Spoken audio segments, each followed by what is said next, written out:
Welcome to The Explainer. Today, we're diving straight into a brand new, highly anticipated scientific publication surrounding a 40-year-old archaeological cold case.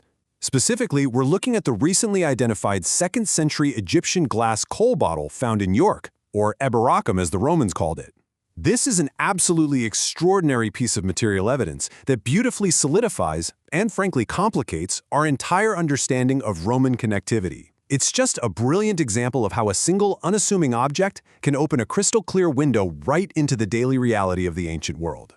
So let me ask you this. Do you associate rugged Roman soldiers stationed in Britain with wearing black eyeliner? I mean, it sounds completely unlikely, right? When we picture the Roman frontier, we usually imagine rain-soaked legions, mud, and austere military camps. But today, we're going to explore how a recent analysis of a completely forgotten artifact by Dr. Hilary Kohl fundamentally challenges those preconceptions about personal identity on the imperial frontier.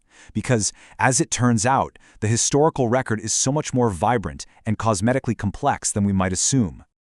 Let's start with the timeline of this discovery. The story begins way back in the late 2nd century AD, in Eboracum. Right across the river from the main legionary fortress, this unassuming little glass flask was simply tossed into a local rubbish dump. Fast forward to modern times, it was excavated over 4 decades ago, between 1983 and 1984, at a site on Tanner Row. And there it sat, completely unanalyzed, just waiting in an archive, until 2026 when Dr. Hilary Kohl finally noticed something truly extraordinary about it. To understand why this is such a breakthrough, we have to look at the physical anomaly of the object itself. Typical Romano-British glass from this era usually features thinner walls, and the inner hollow naturally mirrors the outside shape of the vessel. Pretty standard stuff. But the York bottle? It's entirely different. It's engineered with thick, blue-green glass, clearly built to withstand the rigors of long-distance transport. It has a silvery iridescence, distinct dark weathering patches, and most importantly, a strictly cylindrical internal hollow. It is a complete outlier in local British archaeology. Faced with this striking anomaly, Dr. Kohl applied some rigorous deductive reasoning.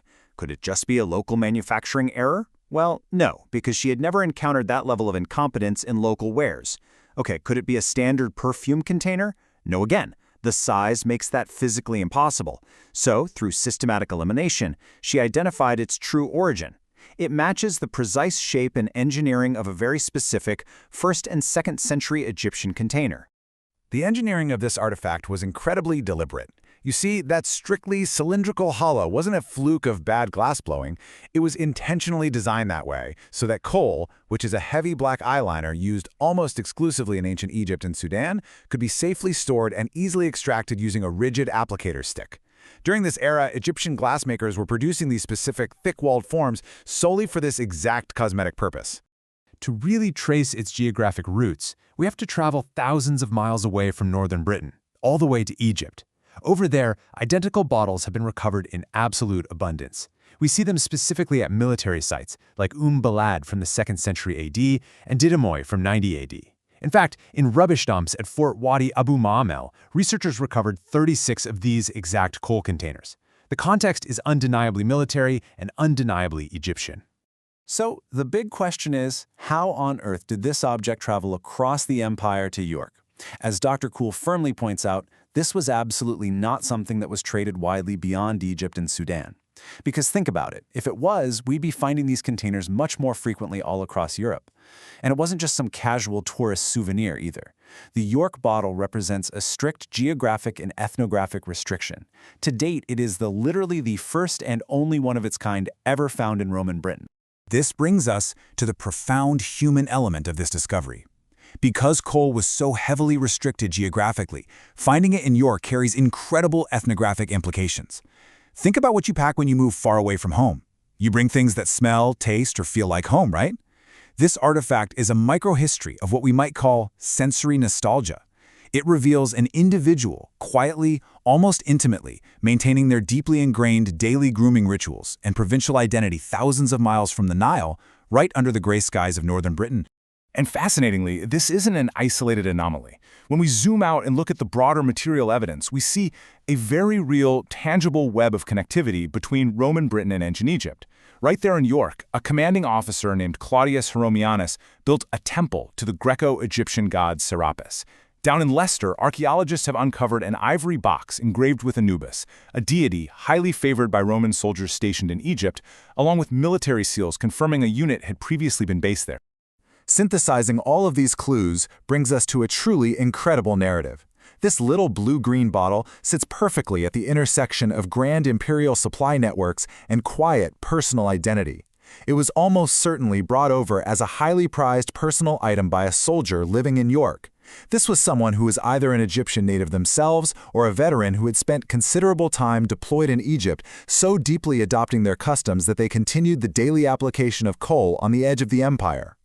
As Dr. Kohl so brilliantly observes, after all, wearing eyeliner is not a habit normally associated with the Roman military. That quote perfectly captures how this single object completely subverts our historical expectations. It offers us this remarkably clear, intimate window into a reality where vast military deployments intersected naturally with deeply personal expressions of cultural identity. It reminds us that the people manning the edges of the Roman Empire were complex, diverse individuals clinging to the comforts of their homelands. Ultimately, this research serves as a living invitation for further scholarly debate. It's a fantastic reminder of the epistemological nature of history, really putting Karl Popper's principle of falsifiability into perspective. History is not just a static list of assumptions to be memorized. It is a rigorous empirical science. It relies on continuous testing, and it is always open to being refined or entirely reshaped by fresh archaeological analysis and new material evidence. I'll leave you with this final provocative thought. This incredible paradigm-shifting insight came from a researcher simply taking a closer look at an anomaly excavated 40 years ago. It forces us to ask, what other quiet histories of ancient individuals are sitting in archival boxes right now, just waiting to be rediscovered? Thank you so much for joining us for this explainer, and we'll see you next time.